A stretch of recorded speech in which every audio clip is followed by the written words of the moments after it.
Nakita niyo na yung mga saging guys. Napakita ko sa inyo yung mga natutumbang saging dito sa sila. Ngayon guys, saklap talaga. Pag lumakas yung hangin dito sa sila guys, hindi talaga mapipigilan guys. Tumbatan talaga lahat.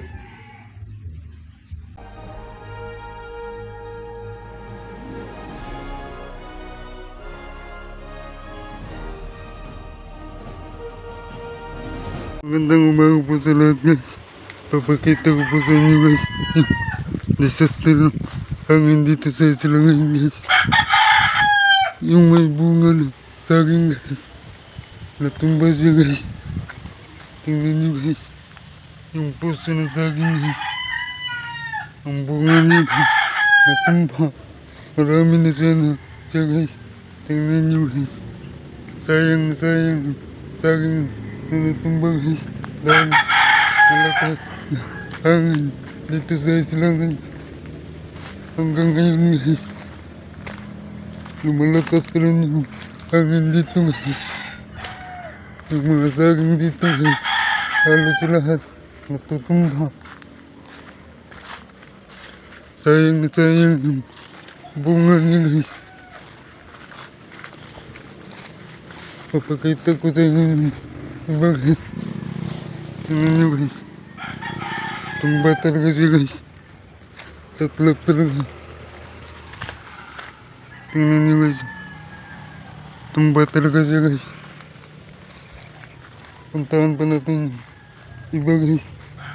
Yung saging sa gubat guys. Saklap talaga guys.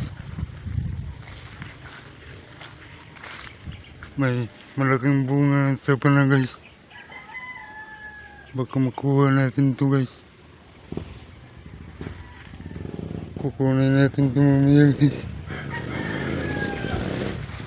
Uuwi muna tayo sa bahay guys dahil nakita nyo na yung kalagayan mga saging dito sa kagubatan guys. At ngayon guys, ipapakita ko sa inyo yung bunga ng hatis guys. Yan yung bunga ng hatis guys. Maraming bunga ng hatis guys, pero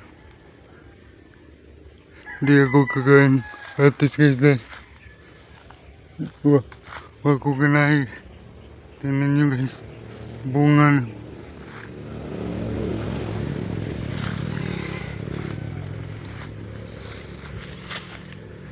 saklap talaga yung nangyayari sa mga saging dito sa sila ngayon guys. Halos lahat sila guys natutumba dahil malakas na hangin. Ngayon,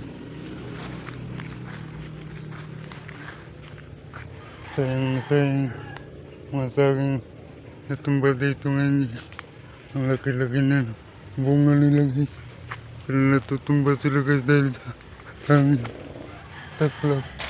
Isipin guys, pero kailangan natin tanggapin katotohanan. Kaya dito ko na lang tatapusin yung content ko ngayon guys. Sa ngayon, magpapaalam muna tayo. Maraming salamat. Bye bye.